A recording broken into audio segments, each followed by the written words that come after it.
Bueno, arrancamos, ¿les parece? Vamos a ver lo que es la enfermedad coronaria, ¿está? Bueno, lo que hablábamos ayer, ¿está bien? Es una enfermedad, la enfermedad coronaria es una enfermedad bastante frecuente y es una de las primeras causas de muerte en mayores de 45 años, ¿sí? Obviamente que puede dar no solo la mortalidad, ¿está bien? En muchos de los casos, sino una morbilidad, una enfermedad crónica en el sentido de posterior a un evento crónico, a un evento agudo, el paciente queda con ciertas dificultades, muchas veces esto genera ciertas discapacidades en el paciente, ¿está? Así que bueno, vamos a ver lo que es todos los diagnósticos diferenciales, los cuales algunos hemos hablado, que bueno, tenemos que pensarlos, está bien, cuando un paciente se presenta con la sintomatología puede ser típica, totalmente típica, y que eso es más fácil de llegar al diagnóstico, o atípica y características las cuales, bueno, nos puede crear cierta confusión, ¿ok?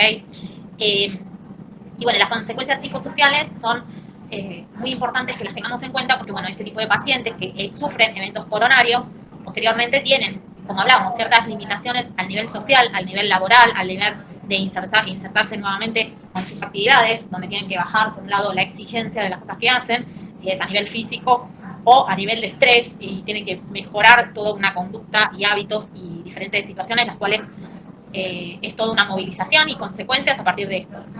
Muchos pacientes, eh, ahí acepto a Patricia. Muchos pacientes, bueno, posterior, por eso generalmente siempre se les da como un apoyo psicológico, porque tienen realmente esa sensación de, imagínense que ANCOR significa sensación de muerte inminente, ¿está? Entonces esto significa que el paciente tiene esa sensación de que se va a morir y uno lo tiene que tratar de después, posteriormente, hacer una contención psicológica porque sienten esa sensación y sufren como una depresión post-coronario, ¿está? Entonces, hay que estar presente y más que nada, que es una enfermedad que, bueno, uno de los detonantes puede ser una situación de estrés, una situación conflictiva, una situación emocional muy importante, entonces uno tiene que también prestar atención a esto, ¿sí? Los costos directos por procedimientos diagnósticos y terapéuticos, obviamente, es una patología la cual sí genera mucho gasto a nivel para poder estudiar estos pacientes. Hay estudios de alta complejidad, los cuales son extremadamente caros. Y la terapéutica también, si nosotros a estos pacientes les tenemos que poner un stent o hacer bypass y demás, todo esto son valores bastante elevados para el costo de, digamos, no todos los hospitales cuentan, no todos los lugares están preparados como para este tipo de tratamiento. Entonces, bueno, esto también es lo que a veces nos hace que el tratamiento no sea el ideal en todos los hospitales o si se puede llegar a derivar el paciente, ¿sí? Y los costos laborales indirectamente, estos pacientes posterior a un cuadro coronario, lo que decimos, la inserción a su puesto laboral, muchas veces no pueden, o tienen que dejarlo, o tienen que cambiar la rutina de lo que hacían. Entonces es como que, bueno, indirectamente ese paciente que era activo, bien.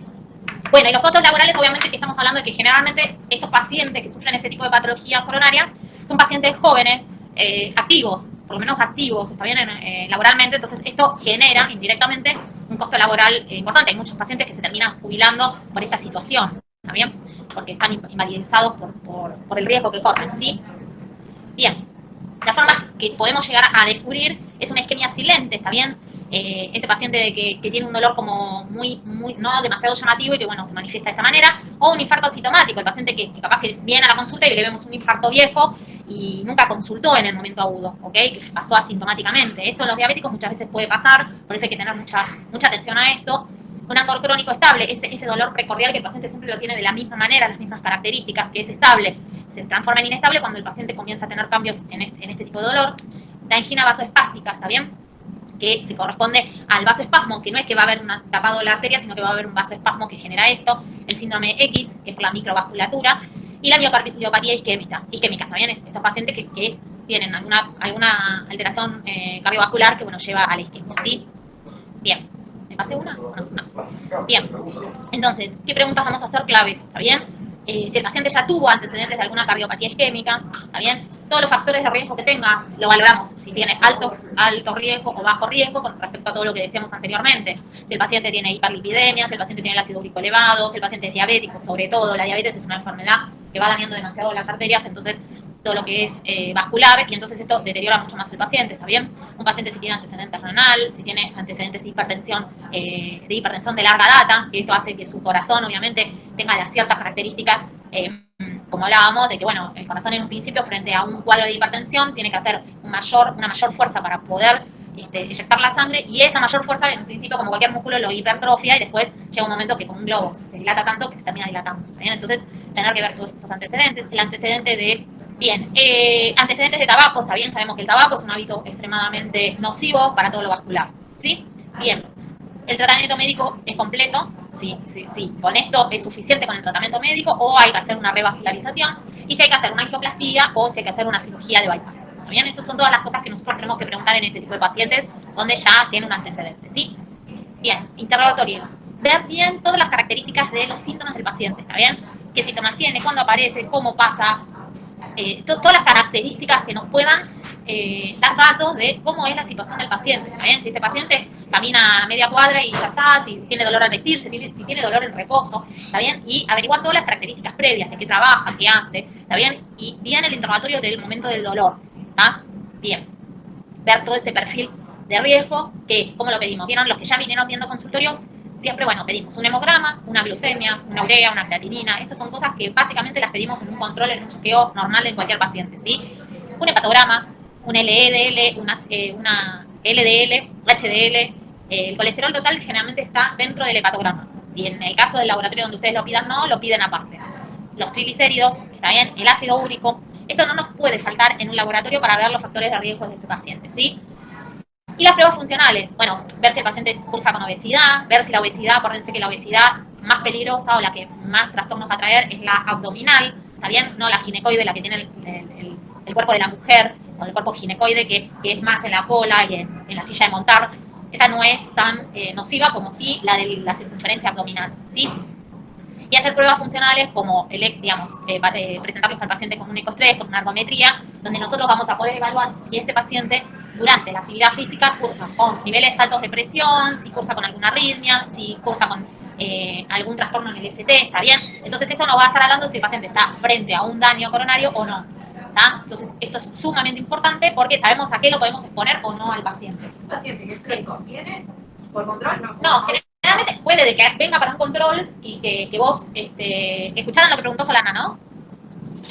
¿O no? Algo de control, pero no No sé. del todo. Esa pregunta, si este paciente generalmente viene a un control o cómo es. Puede parecer de que este paciente simplemente vea a un control por consultorios refiriendo episodios de dolor precordial en diferentes momentos, ¿está bien? Y bueno, nosotros empecemos a estudiarlo. O puede ser simplemente que nosotros le pidamos un control y el paciente sea totalmente asintomático, venga a un control, un chequeo, y ahí registramos que el paciente capaz que tuvo un infarto viejo y que nunca fue asintomático. Nada, viene a un control y vemos que tiene una TA de 180 y el paciente está como si nada, porque al no tener síntomas no consulta, entonces tenemos un paciente con un grado de hipertensión.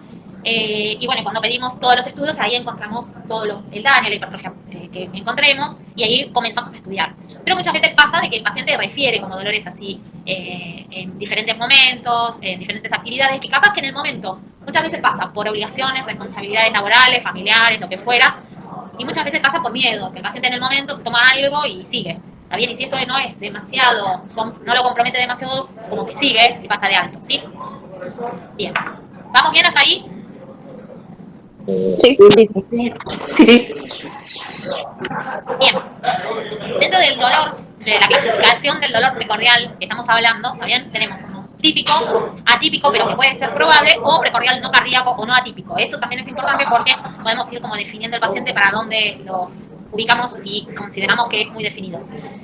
El típico definido es el paciente que tiene una molestia dolorosa retroesternal de calidad y duración de las características que vimos, ¿está bien? Las características es que el paciente lo manifiesta más, no puntualmente, sino como con toda la mano, la duración es más de 5 minutos, que no carme con nitritos y demás, que se puede irradiar, que también se puede irradiar a mandíbula, se puede irradiar al hombro, todo el miembro superior. Muchas veces, solo las muñecas, a veces tienen dolores en la muñeca y puede ser esto, muchas veces se va retroesternal, la mandíbula es muy común que se vaya, y muchas veces capaz que no tiene este dolor típico, pero tiene la sintomatología, digamos, aparte, que bueno, también podemos pensar, ¿sí? Bien, provocada por un esfuerzo o una emoción, ¿está bien? Generalmente cuando interrogamos al paciente y le pasó algo, sí, la verdad, discutí, tuve una discusión, tuve una situación conflictiva. Bueno, seguimos. Bien. Bueno, el dolor que provoca alguna situación de fuerza, alguna situación emocional del paciente, ¿está bien? Y lo que alivia con el reposo o los nitritos sublinguales. ¿Está bien? El reposo es que el paciente indirectamente disminuye la demanda del corazón, entonces genera disminución del dolor, y los nitritos sublinguales, que bueno, al hacer una vasodilatación mejora el dolor, ¿está? Atípico, pero probable, cuando cumple dos de estas funciones, que capaz que generalmente, bueno, nos puede llegar a pensar de que, bueno, probablemente sea. Y no cardíaco cuando no cumple ninguna, si capaz que el dolor es puntual, que no requiere ninguna de estas cosas que bueno, que genere decir, bueno, esto es un dolor típico. Por eso siempre, cuando ponemos una historia clínica, ponemos dolor típico, dolor atípico, ¿está bien? Es muy característico y lo tenemos que remarcar. Si es un dolor que nos parece que realmente tiene las condiciones de ser un dolor precordial por un efecto coronario, o es un dolor por otra causa, ¿sí? Una pregunta, si es tipo cuando respiras, ya lo saco de cardíaco, si es Y es como que si es más con el movimiento respiratorio, puedes pensar de que es más o por una osteocondritis o por algo pulmonar, digamos, algún derrame torácico, un empiema, lo que fuera. Pero bueno, igual hay que estar atento, ¿no?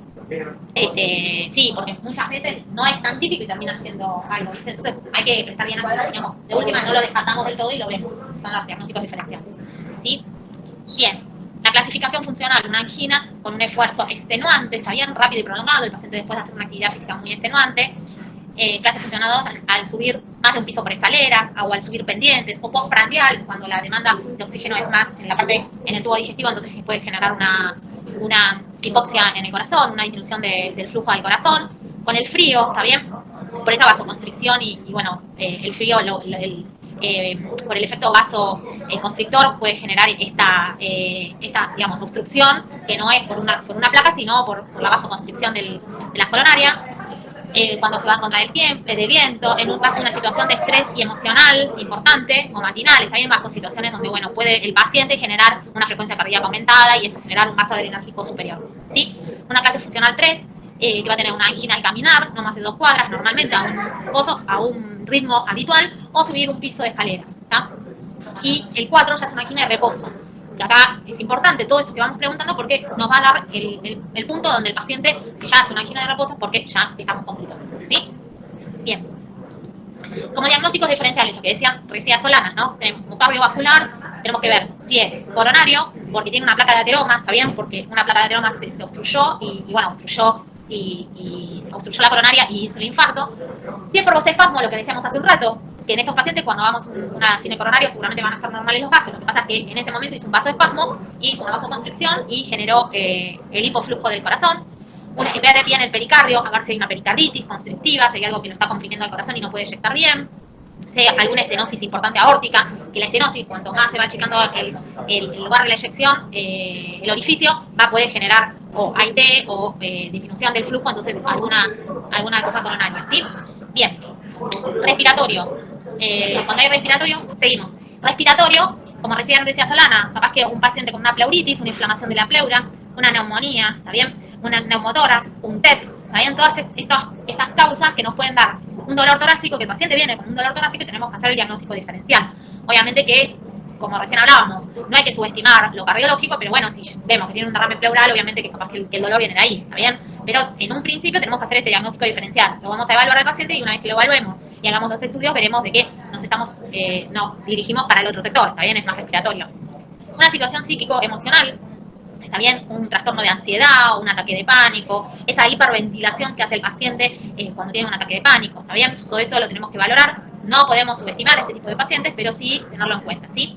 Bien, de la pared torácica lo que decíamos, una condritis, que es una inflamación de las costillas, ¿está? Es bien muscular, las costillas, los intercostales duelen mucho y muchas veces algún daño, algún golpe o algún mal movimiento hizo que tenga dolor y genere esto. Una fisura de costilla que también es sumamente dolorosa, una fibrosis, un herpes zóster, ¿está bien?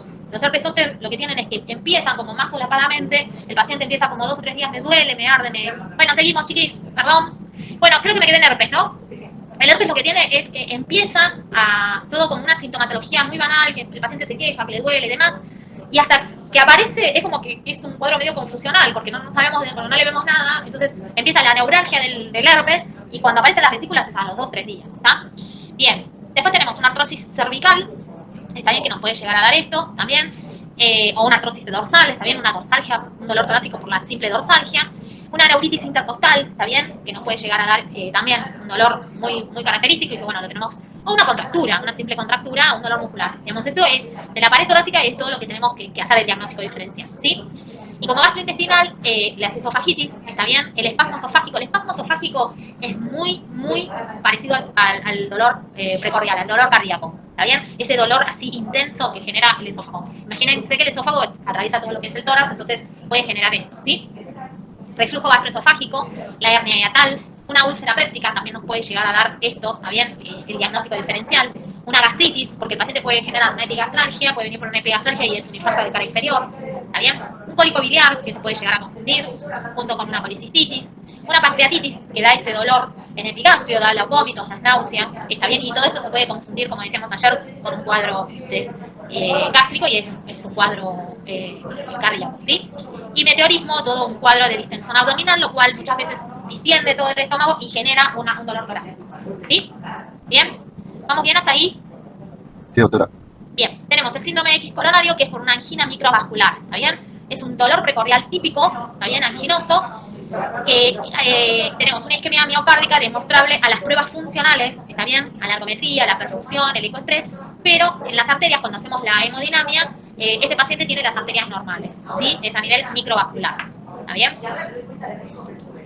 Bien, los riesgos, la clase funcional, lo que hablamos, el paciente generalmente tiene un dolor cuando camina, cuando hace algún esfuerzo, cuando sube una escalera, cuando está después de una actividad física importante, o el paciente tiene dolor en reposo. Obviamente que va a ir en contra del paciente este dolor en reposo.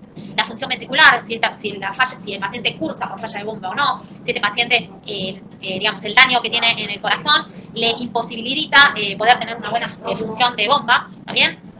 O por esa digamos, saben de que la parte que se infarta se necrosa, entonces esa parte va a ser hipokinética y no va a tener la movilidad conservada, entonces esto va a generar una insuficiencia cardíaca, ¿sí? Presencia de isquemia extensa, si el grado de extensión de la isquemia es muy grande, esto nos va a producir un deterioro muy importante en todo el corazón, y si es una parte muy pequeña del infarto, obviamente mucho menos, ¿está bien? Y las arritmias significativas que, ¿no? Las primeras 48 horas son fatales para el paciente puede generar una arritmia o quedar con una arritmia posteriormente, ¿sí? Bien, métodos de estudio. En la clase funcional lo vamos a ver en base al interrogatorio, preguntarle cómo es, cuándo presenta el dolor, cómo se presentó, cómo habitualmente y todo lo que estamos diciendo. En una ergometría, donde nosotros vemos al paciente hacer una actividad física o un esfuerzo, y ahí podemos ver si tiene un desnivel, un supra, un infra de desnivel del ST, ¿está bien? Y la función ventricular, ¿cómo la vamos a ver? Con un ecodoppler, ¿está bien? Con un eco donde vamos a ver cómo está la función, digamos, cómo es la morfología de ese corazón, si está hipertrófica, las cavidades, las paredes, qué cavidad está más hipertrófica que la otra, si llega un momento de una dilatación, ¿está bien? Y Doppler, porque vamos a ver cómo funciona, si en la fracción, digamos, si ese paciente tiene una fracción de eyección normal o no, ¿está bien? La isquemia la vamos a ver a través de una ergometría, ¿está bien? Que hagamos, y vamos a ver si este paciente cursa o no con alguna alteración ante el esfuerzo. Una perfusión, ¿está bien? Que es donde vamos a ver, la vamos a ver más adelante, donde vamos a ver el grado de daño de este corazón, ¿sí? Y un ecocardio, lo mismo, para ver si este paciente hay una zona que está isquémica y que no está funcionando bien o no. Y las arritmias, ¿cómo lo vamos a ver? Con una ergometría, estimulando al paciente a que haga una actividad física y ver si en este momento, en la ergometría, el paciente hace una arritmia, o poniéndole un holter, que como lo ven ahí, se ponen los sensores en la parte del tórax, y se le pone al paciente el aparatito, eso está conectado al aparatito, que va a controlar las 24 horas la frecuencia cardíaca del paciente, ¿está bien? El pulso del paciente. Entonces, a las 24 horas lo lee el cardiólogo y tiene que ver, digamos, no es que vamos a encontrar la arritmia, vamos a ver si el paciente durante la noche, durante el esfuerzo, durante la comida, tiene que ir anotando más o menos lo que hizo. Si estaba caminando, si hizo un esfuerzo, si se puso nervioso, si estaba, en qué momento se fue a dormir, en qué momento estaba comiendo. Entonces, para que el médico vea, haga el registro y lea en el horario que el paciente estaba, por ejemplo, en una situación de estrés, a ver cómo estaba el marcado electrográfico, ¿está bien? Entonces, ver si el paciente genera o no arritmias, si esas arritmias son banales y que no pasa nada, o si esas arritmias complican al paciente, ¿sí? Para poder tratarlo, ¿bien? Radioisótopos con cámara gamma, ¿está bien? Es así como se ve y se ve el grado de hipoquinesia del corazón. Esto es lo que digo para posteriormente ver el grado de afectación de este corazón, ¿sí? Doctora, perdón, ¿estos radioisótopos serían la misma perfusión? Claro, sí, sí, sí. O sea que es como decir una gamografía. Claro, es una gamografía. Sí, sí, okay. Son estudios de nuclear, sí. Okay. Se nos marca el paciente y después se lee y se ve la perfusión del paciente. Sí. Ya, gracias. Bien. ¿Qué pronóstico tenemos de estos pacientes? Bajo riesgo, mortalidad menor al 1% anual. En pacientes donde tienen una clase funcional 0,1, ¿está bien? Donde tienen una prueba funcional de bajo riesgo, una fracción de eyección que la vamos a ver en el ecodoppler mayor a 50, donde el corazón no está afectado, y donde no tenemos estenosis significativas en la cine coronaria. Nosotros hacemos cine coronario y no es que tiene una obstrucción en un lado donde sabemos que no va a repercutir, ¿ok? En un grado intermedio, cuando tenemos un grado de ANGOR, una clase funcional 1, 2, ¿está bien? Donde el paciente ya tiene una prueba funcional de riesgo intermedio, ¿está bien? Y la fracción de eyección es entre 40 y 50, ¿está? Y el grado 3, que es donde aumentamos la tasa de mortalidad del paciente, es donde ya el grado funcional es 2, 3, ¿está bien? La prueba funcional es de alto riesgo, ¿está bien? La fracción de eyección es menor a 40 y se le agrega los pacientes diabéticos que siempre tienen un mayor riesgo a todo lo que es cardiovascular, ¿está bien? Por el daño que decimos a nivel vascular, ¿sí? Bien, entonces, pacientes de muy alto riesgo tenemos asociación con factores de riesgo, pacientes diabéticos, pacientes panvasculares, síntomas incontrolables, isquemia significativa y disfunción ventricular. ¿Está bien? Todas estas cosas es lo que afecta habitualmente, estoy dando clase. Todo esto es lo que afecta principalmente todos los factores de riesgo. Son los que van a ir a favor de un paciente complicado, ¿está bien? Entonces todo esto lo tenemos. Tratamiento, ¿qué vamos a hacer en estos pacientes? Un tratamiento completo con control de todos los factores de riesgo, ¿está bien? Evitar todo lo que sea que el paciente, bueno, mejorar todos los factores de riesgo del paciente. Antiagregantes como aspirina, ¿está bien? Generalmente se le da al paciente, habitualmente en el control periódico, se le instala este tratamiento con aspirina, estatinas, ¿está bien? Se le da hipolipemiantes, o atorvastatina o simvastatina, como para preventivo, no solo para bajar el colesterol, sino para estabilizar la placa, ¿está bien? Como estabilizante de placa. ¿Qué es lo que pasa? La placa se desestabiliza y es lo que hace que liberar el trombo y hace el infarto, ¿sí? Entonces uno para estabilizar esa placa, beta bloqueantes para bajar todo lo que es lo adrenérgico y para que este paciente frente a una situación donde aumente todo lo adrenérgico no tenga un mayor consumo. Entonces estos pacientes se los beta bloquea, se les disminuye la frecuencia cardíaca para poder mantener una buena dinámica del corazón, ¿sí? Los nitratos muchas veces se quedan reglados, ahora lo vamos a ver, y muchas veces frente al dolor se hacen nitritos sublinguales, ¿sí? Muchas veces se le agrega antagonistas cálcicos y una rehabilitación física adecuada a este paciente, ¿está bien? No podemos exigir al paciente ni tampoco mandarlo a hacer una actividad física si no tenemos un control adecuado. Y si no tenemos una ergometría como para saber el grado de daño que puede llegar a tener este paciente, decirle, bueno, anda a correrte una maratón, si no tenemos una ergometría, algo de esfuerzo para ver lo que el paciente puede llegar a hacer, ¿está bien? Bien. Como beta bloqueantes tenemos los no selectivos, el propanolol, que es el más conocido, también, que se da para otras cosas, como por ejemplo para las varices esofágicas. Los beta 1, los selectivos, el atenolol es muy usado, la verdad. Las dosis de 12,5 a 200, generalmente las muestras generalmente se le da de 50 o de 100 miligramos, depende de lo que uno necesite. El bisoprolol se usa mucho también, de 2,5 5. La dosis la va evaluando el médico a medida con respecto al grado de necesidad del paciente. Y además, el bisoprolol y el niveolol es, además de un beta 1 selectivo, estimula el óxido nítrico, entonces hace como una vasodilatación, ¿sí? Y los bloqueantes alfa y beta, el carvedilol y la betalol, que también se utilizan en estos casos, y se utilizan mucho, ¿tá? Los que más se usan es el atenolol, el bisoprolol, el niveolol también, carvedilol. Esos son los 4 que más se usan. Bien.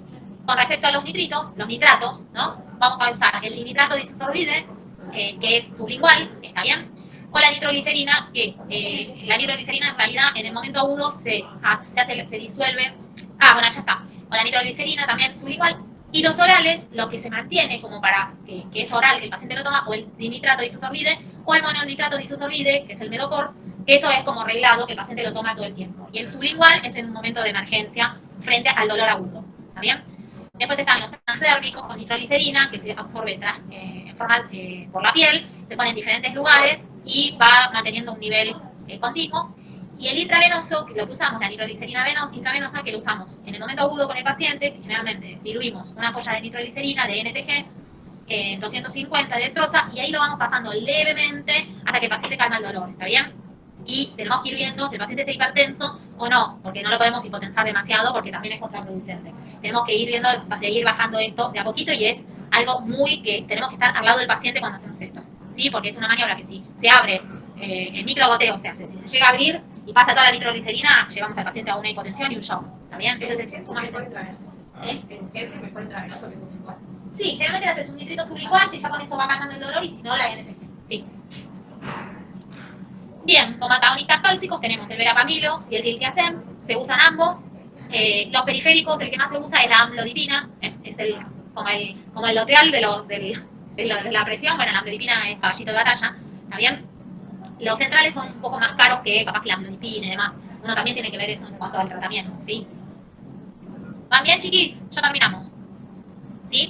Sí, doctora. Sí. Sí. Igual muchos hicieron fármaco, capaz que todo esto lo tienen fresco, ¿no? Está. Bien. Bueno, y la indicación de la revascularización, tenemos, si los pacientes persisten con síntomas, a pesar del tratamiento que implementamos, le dimos todo y el paciente sigue con estos dolores y demás, alto riesgo de pruebas funcionales, ya tiene una disfunción ventricular, ¿está bien? Y bueno, todo esto, bueno, se hace la revascularización, ¿está bien? Para que este paciente no llegue a una muerte súbita o una TB. Una TB es una taquicardia ventricular, lo cual lleva a una fibrilación ventricular y muerte del paciente, ¿está? Entonces, lo que se hace es, bueno, para evitar esto, muchas veces se hace la revascularización y ver si este paciente se puede llegar a hacer una hemodinamia y hacer un stent o no, ¿sí? Acá tienen el stent, que se hace por vía percutánea, se ingresa, ven estas las placas, yo no sé si lo que yo les marco lo ven ustedes, ¿sí? ¿No? Sí. Sí, se ve. Y esto se insufla, entonces esto se extiende, y al extenderse, como que comprime la placa para los costados y permite nuevamente el paso del flujo sanguíneo, ¿está? Y lo vamos a antiagregar al paciente con todos estos. Prasugrel también se da bastante, el que más se da es el clopidogrel, es uno de los primeros que salió, ¿está bien? Prasugrel ahora también se está usando bastante, pero este es como también el más conocido, ¿sí? Bueno, llegamos al fin. Bueno. Tengan buen fin de extra largo. Muchas gracias. Doctora, no nos encontramos en Gracias. clase. Estudiar, descansar todo. Bueno, Chao. chao. Suerte.